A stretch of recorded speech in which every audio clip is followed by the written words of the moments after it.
Hi, welcome to Data Shark Academy. If I have to explain you what is Apache Kafka, then in simple term I would say that it's a system to move data from one location to another location. With Apache Kafka, you can build real-time streaming data pipelines.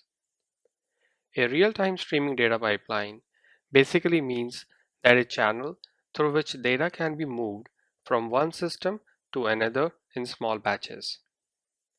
We have seen similar systems in our lives much before Apache Kafka came into existence.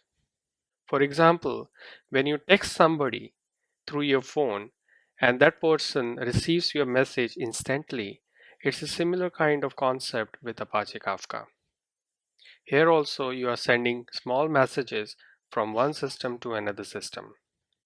Later in this part of the course, you will see that not only real-time streaming application, but also batch applications can be created using Apache Kafka. So this is the basic introduction about Kafka. Next, let's look at some more features what makes Kafka what it is today. I'll see you in the next class.